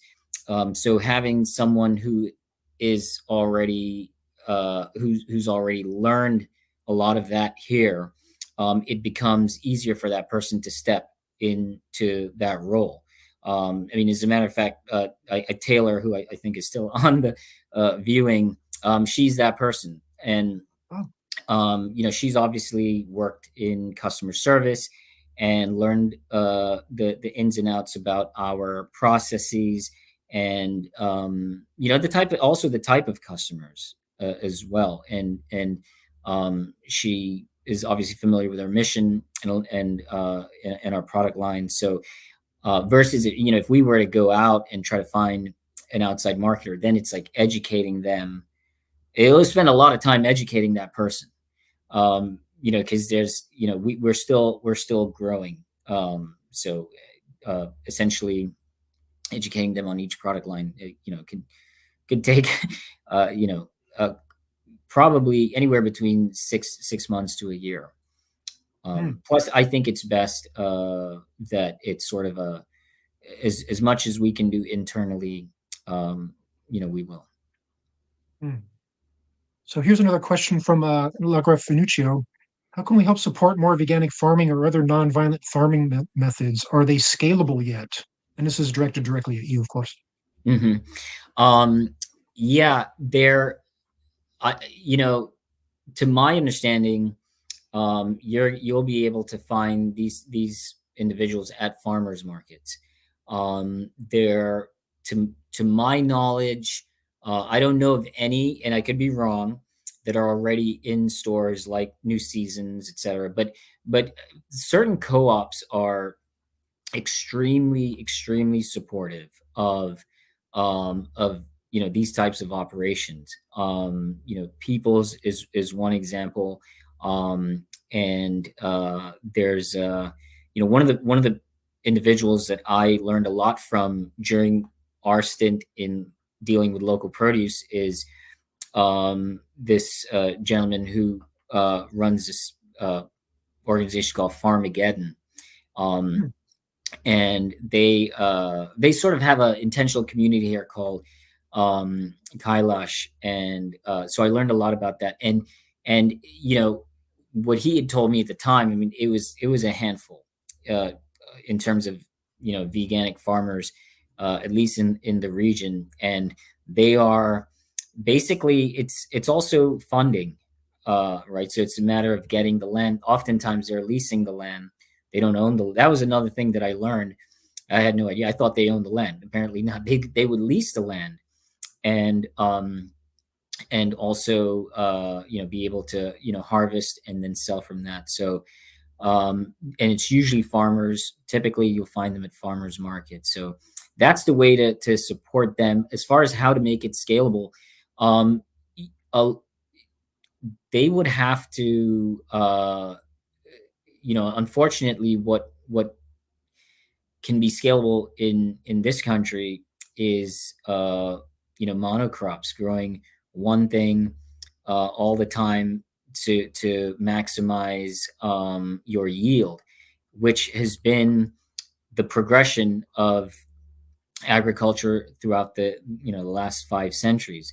However, to not deplete the soil and the resources, the environmental resources, is you'd have to use crop rotation, cover crop methods, and a variety of different crops. So like think about it as, let's say you have 100 acres. That's a lot, but if you grew corn in 100 acres, that becomes scalable, and you can move, you know, X number of bushels of corn in a given season, and you've got that scale. But to veganic farming, you're gonna have crop rotation, and typically pulses like garbanzos and lentils, etc., will be in between when you're doing vegetables like zucchini, tomatoes, etc. So you can't grow zucchini year round. You can't do the lentils year round. So there's only so much you could do within that 100-acre parcel of land. And therefore, it's not going to be as scalable unless you somehow have the capital or have access to the capital of acquiring thousands of acres of land. And then that's also not going to be very machine friendly, right? Because if you're using crop rotation, the type of machinery you get is going to be usually for specific types of crops, but oftentimes you're picking by hand. For example, asparagus, which is predominantly grown in the Yakima Valley, that's still an all by hand method. There's no machinery for that, and it requires a lot of individuals to cut and pick that, and so to truly veganic farming, I mean, it would require a ton of capital and a lot of land, and I don't see venture capital venture capitalists or investors willing to back that, um, because they're strictly about the bottom line. So unfortunately, it's going to remain a cottage industry for a while. I know there's one organization, I believe it's called the Agricultural Fairness Alliance, which is a vegan lobbying group in Washington, D.C. I think Connie Spence, who used to be known as Vegan Batgirl, I think Mm. that's a project she has started, and they've been working on getting some of these things introduced actually into the Farm Bill, which gets rewritten every about 5 years or so, and it's coming up actually right now. They're lobbying heavy to help promote, like, helping farmers switch over, from animal agriculture to more, plant-based agriculture, and providing Mhm. methods for people to do that. So I think that's a great, of great benefit, and they could potentially help with this with the veganic farming, as well. I Mhm. think. Are you familiar with their work at all, or? I'm actually not, but yeah, you said it's the Agricultural Agricultural Fairness Alliance. Fairness Alliance. Okay. Yeah, Yeah, I donate to them. I donate to them monthly. It just seems like just a really, it's like a next step for veganism. We really got to get these things into the halls of power and start to have some sort of a Mhm. representation, at least some sort of a legislative level. And it appears that it's mostly just a matter of actually being able to hire more lobbyists. Like the more Yeah, lobbyists you have, it's kind of like the more pull you have. right. So I'm always telling vegans and pointing out that, hey, if you're not comfortable doing any sort of activism, or you're just kind of just a very low key person, instead of donating to all these kind of really popular YouTube personalities, like, let's step up the game a little bit. And you could just maybe, forego a couple of cups of coffee and donate some to the Agricultural Fairness Alliance and help Mhm. us get to the next level a little bit. But yeah, it's a really fascinating thing. She's been on a bunch of YouTube channels and has about 5 or 6 interviews that you can look up where she explains it in more detail. Yeah, you hit the nail on the head, Richard, when you said we need more lobbyists, because that is the absolute bottom line in anything in this country. The way the political system works here, it's about who can lobby and who can lobby hard. And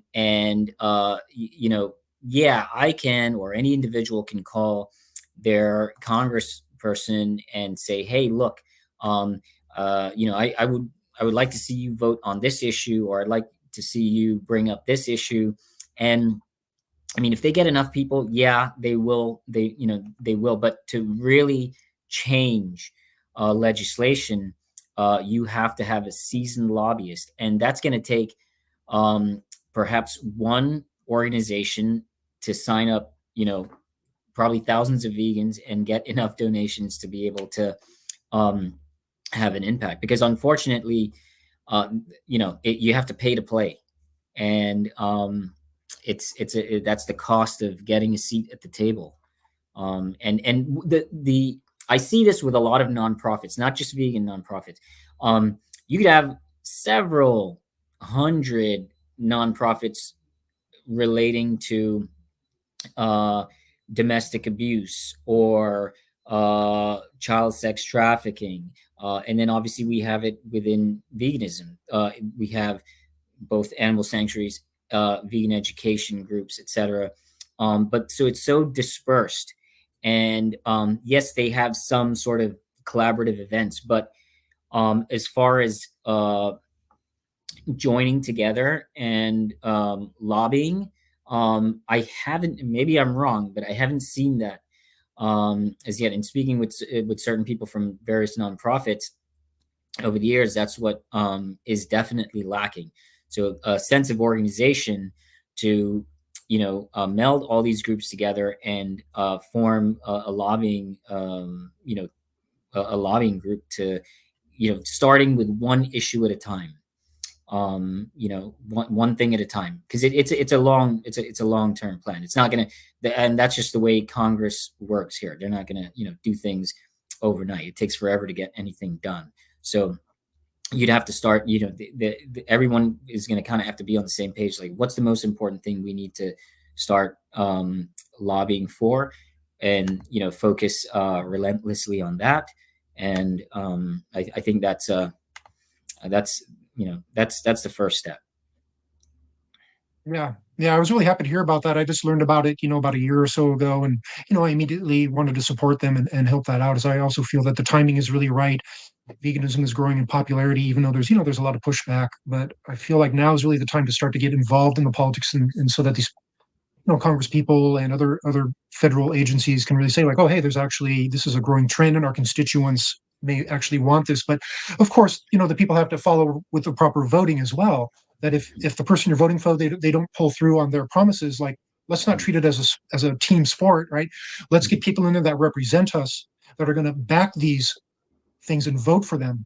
Mm-hmm. We got to quit viewing politics as like this team effort, and just really buckle down and be like, well, what's best for the future of people and animals in general. Mm-hmm. Indeed. Yeah. So there's a growing trend for this lab grown meat. Mm-hmm. They're working on the product, they're working on the scalability of it. A lot of vegans give pushback because there's still animal inputs into this product. If it ever came to the point where it was being produced at scale and it became more popular, is that something that you would consider shipping, or is that something that you would just be like, no, I'm not really interested in that?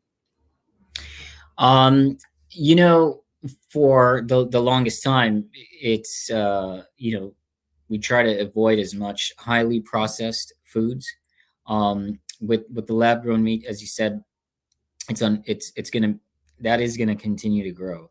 I and humans are gonna innovate, but it's, to be honest, I haven't given it much thought in terms of, oh yeah, this is something that I want to carry. So it's not on, I'm aware of it, but it's not on my radar in terms of uh, hey, we must carry. But it would really depend on a variety of factors, like who's behind it, what was the process, what are their ongoing processes, all that I'd have to consider. And thus far, I think it's in its infancy, that we haven't you know chosen to put a whole lot of time, energy, and resources behind. Yeah, it seems to me that precision fermentation might be a more more friendly way to go and more scalable. I'm not sure about the energy inputs for both of those processes, but some people push back that they're very energy intensive. But George Manbio, he talks about precision fermentation quite a bit, and it seems to Mhm. be something that certainly is viable. Yeah. Yeah. So I wanted to touch a little bit about an aspect of the movement. I'm not sure how familiar you are with this. And somebody just joined the chat, Turning Veganese. He might have a few things to say about this. I know he's very passionate about this as well. So if you read the writings of the founders, there's an emphasis on animal liberation, animal Mhm. emancipation, but they also touch on the potential benefits to humankind, benefits to the environment in general, making it more about an actual peace movement and justice for, more than just the animals in the long run. I believe one of the original definitions from Donald Watson was veganism is a stance against the exploitation of sentient life. Hmm. whether it's profitable to do so or not. And that's, that was just one of the very first ones. And of course, it's developed from there. So Hmm. there's a group of vegans that have kind of come about to this idea that, well, we really want to just stay focused on the animals, and they kind of deny that sort of approach to veganism at all, aside from answering questions, because a lot of activists have to answer questions about the environment and about other effects of the animal agriculture. But do you have any thoughts on that, or just how do you feel about that? Do you feel that it's best just to solely focus on the animals and just kind of forget the scope of the founders and maybe move past that, or just downplay that, or do you feel that that might be a viable thing for people to really start to think of as well? Um, I think it's great for that those there are people who are super passionate strictly about animals. However, um, personally, I feel an all-encompassing, more holistic view should be taken into account, because I don't think it's necessarily a good thing where okay, you're great as far as like you treat animals fantastically, but to your fellow human, you could give a crap. So that I mean, from a personal standpoint, I don't feel that's the way to go. Um, Certainly, you're going to come across some challenging individuals, but but that's life. And how do you and if you are, um, if you express to those individuals that you're strictly passionate about the animals and you give a crap about humans, I don't think you do anything to help the movement. I think it only turns those people off. And you know, there are those who do it for environmental reasons, for health reasons, either strictly health reasons, which you know, I guess it is what it is. You can't stop anyone from doing whatever it takes to improve their health. However, I don't think that uh, you know anyone should. I think people should take into account um, how they treat everyone. Period. Um, uh, People, animals, the environment. I think it should be all encompassing and a holistic approach to life. Yeah, all these various ways that people are kind of have kind of an anthropocentric view, or human exceptionalist kind of stance. All these things kind of intersect in the psychology, I believe, of supremacy, and that can pan out either supremacy over your fellow man, supremacy obviously over animals, kind of treating the soil and not even the soil deserves respect, right? Like we're saying, we're Hmm. talking about veganic farming and allowing it to Hmm. recover properly, allowing the microorganisms to recover properly. And I'm of the viewpoint that anything that helps people get drawn into the movement and gain interest in it. We can't be so particular about the techniques, or I have a lot of experience in martial arts. The techniques I would use to defend myself, I'm not going to sit and think about them. They just kind Hmm. of come about naturally in the course of whatever is happening. And I believe in conversations, that's the same thing. If somebody shows interest in, oh, what do you mean the psychology of oppression? What are you talking about? How is that related to veganism?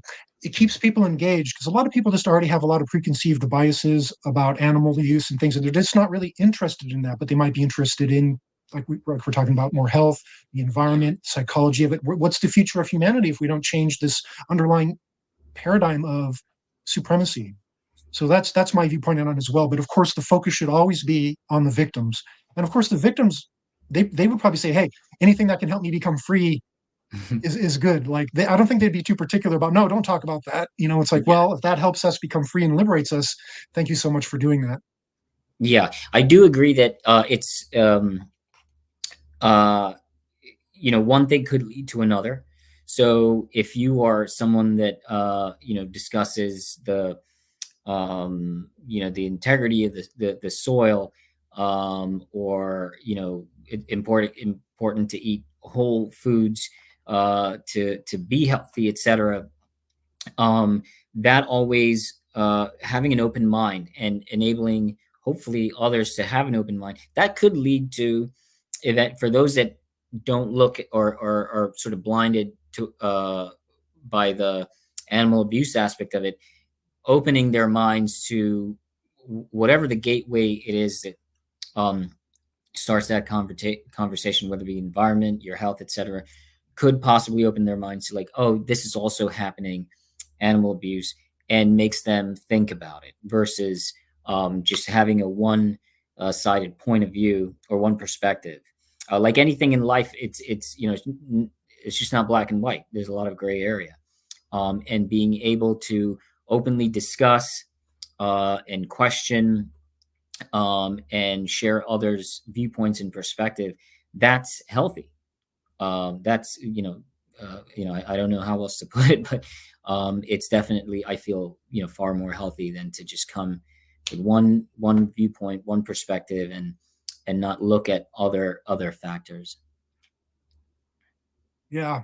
Yeah, we've got to stay engaged with our interlocutors, when we're having those discussions, and really not approach it with like, well, I'm just going to make this happen and this is my approach. It's like, hey, this is a relationship with someone else, and you're trying to communicate and educate them and keep them engaged, and not have them go down these linguistic paths that lead them to these biases. We've Mhm. got to somehow outmaneuver that. It's a psychological battle. So yeah, I agree. Yeah. Yeah. So what do you feel is the biggest hurdle for veganism right now? Wow. As it uh, as far as like the movement or for individuals itself. I, I'm more interested in hearing your perspective on the movement in general. Just because there's a lot of Hmm. media pushback, there's a lot of media figures that are just take a total anti-vegan stance. And I Hmm. wanted to go back actually one before I move on. So we were talking about the Agricultural Fairness Alliance. So there's a vegan activist in Washington, he goes by the Cranky Vegan, and he Hmm. had a show on a while ago where he actually came across these internal memos within a certain aspect of the animal agricultural business. And he said the thing that they actually fear the most, it wasn't street activism, it wasn't other things, advertising, although advertising, vegan products was way up there. It was actually the lobbyist gaining lobbying power. That was the top of the list within this internal memo, kind of this internal Hmm. communication that those Hmm. companies were afraid that they were afraid of. I thought that was really fascinating. Yeah, the lobbies for the meat companies or Just the meat non-meat. companies, yeah, Hmm. the meat companies were afraid of the vegan lobbyist groups Hmm. gaining power. Mm. That was their biggest fear. And this might have been a couple of years ago, so perhaps it's changed. But I just Hmm. found that really fascinating. They weren't really worried about street outreach and activism and Yeah. people changing their minds. I think because they know that all that has to be filtered through their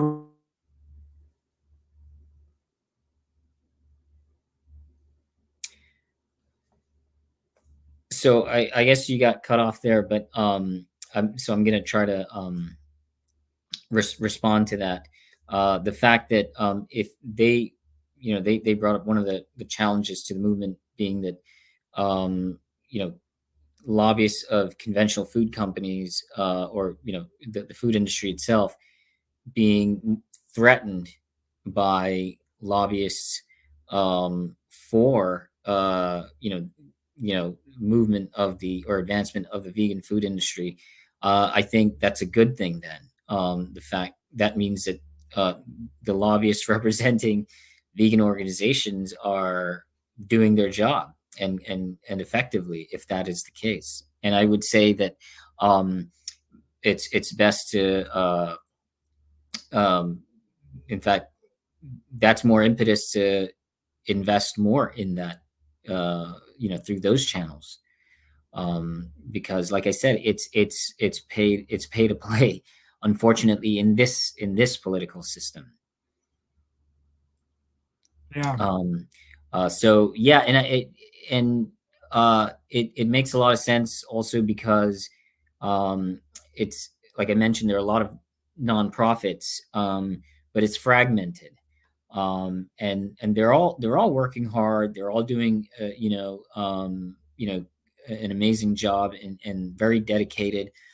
But if that could be collaborated on a larger scale, um, then I think I think we'll make serious advancement. Hmm. Okay, so sorry to interrupt our conversation with that. I wanted to go back a little bit, but so what do Sure. you feel is the biggest hurdle in for the vegan movement at this point? Um, well, the fragmentation of the different organizations. So you have educational organizations, you've got animal sanctuaries, and I think that it's and there's information coming from all sides, especially now with the internet, social media, etc. There's information coming from all sides, and I think having a more unified voice and more collaborative um, uh, uh, work with various organizations is necessary. I think that's our not having that is the biggest hurdle. I think because, like I said, they're all the nonprofits that I know of. They're very dedicated and focused, putting a lot of time, energy, and resources into it. But I think it's the steps are um, they're slow and gradual. Which that's one way to look at it. But I think having more uh, collaboration amongst nonprofits and a more unified voice I think, will be the key to growing the movement and sustaining it even stronger. Yeah, I concur. So what do you feel is the biggest or the greatest strength of the movement at this point? I think it's funny. It's a double-edged sword. Number one, the both internet and social media. That is also an educational tool, and that has helped many people. I mean, my circumstance was different. I mentioned to you, I just happened to walk by a fur protest, and but there are people who do various types of research online. It could just be something not even vegan related, but stumbled upon that, and then through social media. So I think those very powerful mediums um, has helped the movement grow. Um, but as I said, there's also a lot of misinformation. You have to be very careful as far as where the information is coming from, and being able to you know uh, you know question the source or vet the source from which you're getting the information. And uh, that I would say you know that's something that's very, very important, to be able to absorb as much information as possible, and you know dissect it and analyze it, yourself, and understand, what may be the motives behind some mediums or channels itself. So yeah, the digital world is a double-edged sword. It can be very educational, and it can help the movement grow fast, which I think it has. There's no way, over the last 15 years, there's no way uh, we would have had the number of vegans and interested in vegan foods grow the way it has if it weren't for the internet and social media.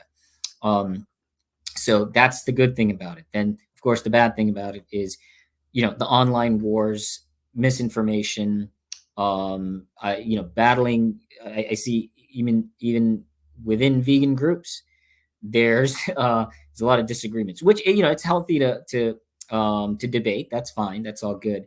Um, but understanding the strength and the value of those mediums, and being able to sort of taking it all in with a grain or a mound of salt, so to speak, being able to make your own, coming to your own conclusions, what's right for you, and what information makes sense, etc.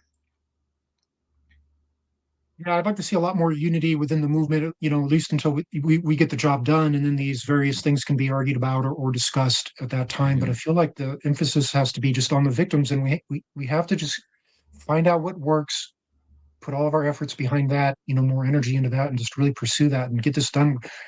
Not everybody believes in global warming or climate Mhm. change and that sort of thing, but there might be a limited time frame that we're talking about. And I'm of the mind that if things start to go south more with the environment, which they already have, I think one of the things that, I mean, animal liberation is going to be pretty far from people's minds when they're trying to just survive themselves. Mm. So yeah, I would like to see more unity within the movement. That's for sure. Yeah. So we're coming up on the 2 hour mark. If there's anybody in the chats who has another question that they would like to pose, now would be a good time to do it, because I have just one more question for Heman, and that is, what's next for Earthly Gourmet?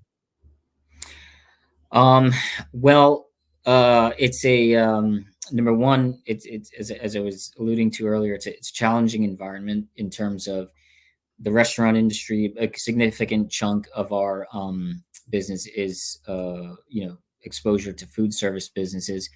Um, and so but we're obviously committed to this region and growing our product line, improving our product line.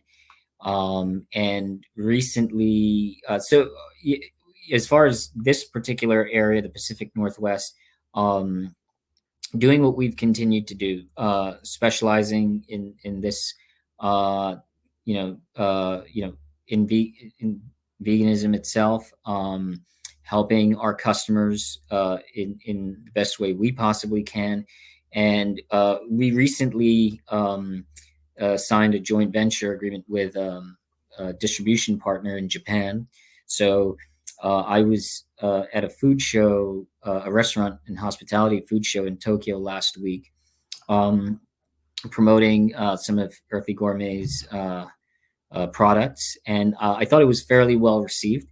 I think the potential Japanese customers were all impressed with a variety of our products. And of course, that's a market that takes time to develop. So we're already working with a vegan nonprofit there.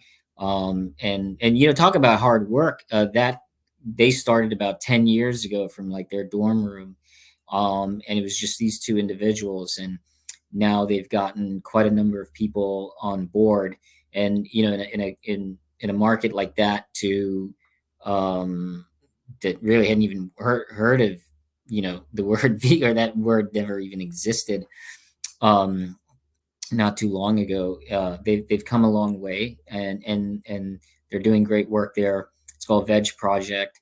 And so yeah, that building alliances there, while continuing to help as many of our customers here as possible. We know that the industry right now is facing some serious challenges, both due to macroeconomic reasons, as well as just certain microeconomic challenges that these individuals or business owners face. So we're not just a distribution company. We help our customers from recipe development, menu design, um, uh, financially, for to a certain extent, because it is our passion to want to we want to see vegan businesses thrive, in ultimately everywhere. But we're here, so we want to make sure that the Pacific Northwest is the premier destination for veganism. Oh, very good. Yeah, that's great that you guys are starting to develop these international relationships and really pushing the envelope in that regard for veganism. That's fantastic. Did you have a chance to try and eat really good? I mean, certainly there's vegan food in Japan. Yeah. Was there anything that stood out to you as far as food goes there that you recall that was like, wow, this is really, really pretty interesting? Yeah, well, the foods there can be, depending on which way you look at it, it's, I would say, simple yet elaborate. There's a lot of thought that goes into it, but it's typically fairly clean and simple. Not a whole lot of ingredients, not a whole lot of spices. So finding traditional Japanese food that is vegan. Like you could find vegan onigiri, for example, vegan sushi. Those things, for me, are enjoyable in and of itself. But in terms of the alternatives, like meat alternatives, etc., there's what's interesting is here in the States, uh, typically vital wheat gluten is used for meat alternatives. Over there, it's this thing called konjaku, which is it's well, I guess the English spelling is Konjak, if I'm not mistaken, but it's pronounced konjaku, and um, it's sort of like a root, but it's like a very gelatinous. Once it's grated into a powder, mixed in water, it's very gelatinous. But it's not bloating like if you have a lot of tapioca starch or cornstarch in an item, not ideal. But this helps like a veggie burger or a veggie dog bind, and neutral flavor, so you can spice it however you want. And so we tasted the difference between their veggie burger and our veggie burgers, and the difference is the spice level. And I don't mean by heat, but I mean the types of spices they use. It's more mild over there, and but as far as texture, it holds up quite well, and it's gluten free. So yeah, it's they have yeah, it's they've got quite a few options, but it's very spread out. It's very spread out. Like Portland and Seattle, any neighborhood you go to, you'll find you can find multiple vegan businesses. But over there, you have to travel from one area to a next to find the destination, and that has grown. By the way, that has improved compared to over 10 years ago when I was there. So they're definitely making strides, and we hope to basically close that gap, e.g. Japan, to make it more accessible, in as many places there as possible. Yeah, that's great. Yeah. So here's one question that came through, and this is in regards to the climate change and all that, and that's Lagra Finuccio. Do you think climate change will basically force a transition to a plant-based system as things worsen beyond manageable levels? Would you like to address that, or I can address it first, just briefly? Um, sure. I mean, I will say briefly that yeah, if push comes to shove, there will be efforts to try to do that. Naturally, you're going to have a lot of backlash. It doesn't matter, the state of California could be falling off or what have you, but there'll still be people that like, well, yeah, whatever. I got to have my meat. I don't care. And that's just the way. So you're going to have resistance regardless. Um, if it does get to those unmanageable levels, yeah, I would hope that the government would do something to institute certain mandates and policies to limit or eradicate meat processing. So the right thing to do is often the hard thing to do, and any sort of change for a lot of people, um, people aren't as receptive to change as you might think. So you would think it's a no brainer, but for many people, it's like changing any little habit is it's a monumental task. So and everyone, there's so many people with so many different personalities. So it's we've got quite a challenge ahead of us. And I think Carrie, I saw that very funny quote. She mentioned that it took 2,000 years for people to believe that the world is not flat. So, I mean, there you have And there are still people who believe it is flat, at least it. Yeah, ostensibly. It's just, yeah, it's ridiculous the things people do. Oftentimes I feel like they're just doing it, for their channel to gain notoriety or to gain their following, and they just don't realize that this is something you don't want to muck around with. These ideas that we have all this time to address these issues or that the world is still flat. Like we gotta come on, people, let's move into the future and embrace veganism as the way for continuing existence on the planet. And I'm so happy to have had you on the show to explain your approach to that and how you're helping that and facilitating that. Yeah, I really appreciate that. That's fantastic. Is there anything else that you would like to close with? Um, no, I mean, I think one of the things that you know, you touched upon as far as the movement and people being strictly all about the animals versus a more holistic or all-encompassing approach. Looking at the environment, looking at other humans. I just hope to see more of that. I think in this digital age, we have grown further apart in terms of community and our ability to communicate properly um, and with one another. And I do hope to see more compassion amongst humans itself. I think that I mean, it's obviously a longer term approach, but that can help in terms of changing people's minds towards the exploitation of animals, in terms of avoiding that and you know being very conscious of the environment and their actions. So having that more compassionate, all-encompassing view of everyone and everything is so important in this day and age, especially as now we're going even further down this path, through AI.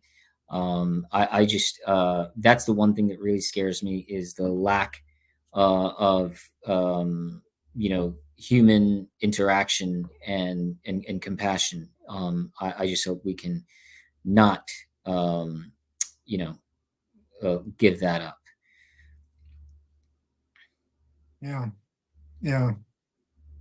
Well, thank you so much for sharing all your viewpoints, and I think people got a lot out of this interview.